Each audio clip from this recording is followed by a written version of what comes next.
Firas. Yeah, listen, Becky, I mean, I have to tread very carefully with Trita on the line. He knows Iran much better than I do and recently met with senior officials of the regime.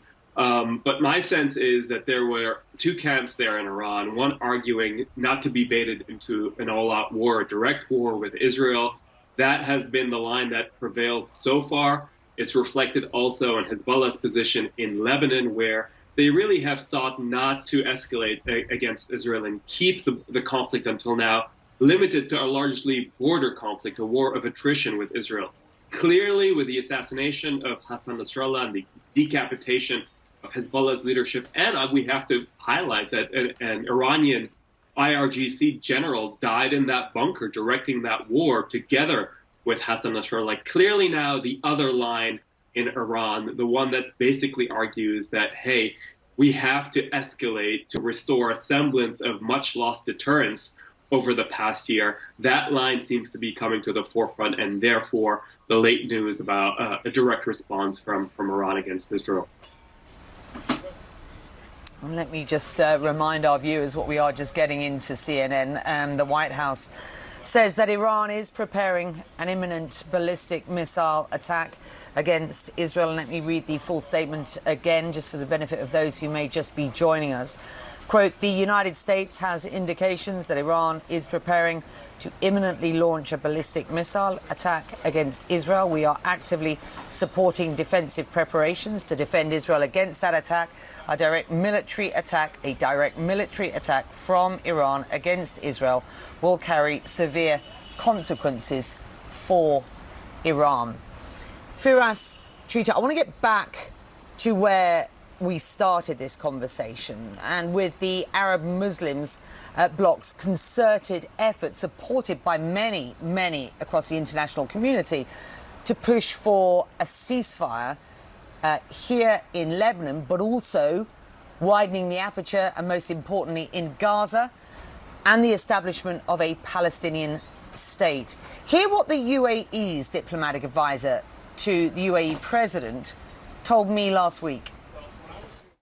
What we are saying is that longer term, clearly, the policy of containment has failed. The idea basically of trying to sort of circumnavigate the Palestinian issue has led to these continued crises. We really have to address these issues as much as we have to address Israel's right to exist and to security. We also have to address the legitimate right of the Palestinians to a state.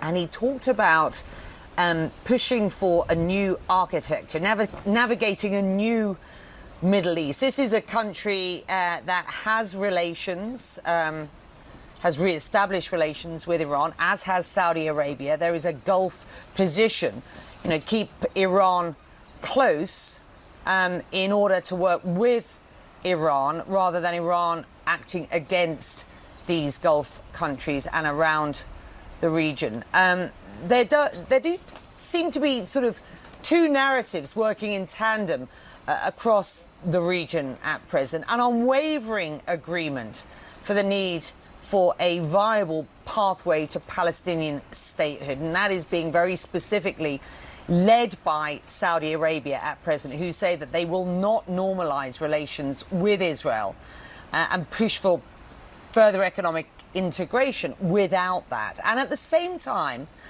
support for the end of the Iranian-backed proxies, Iranian influence and militant groups across this region. Can you just, and I'll start with you first, just explain how those two things can be true at the same time?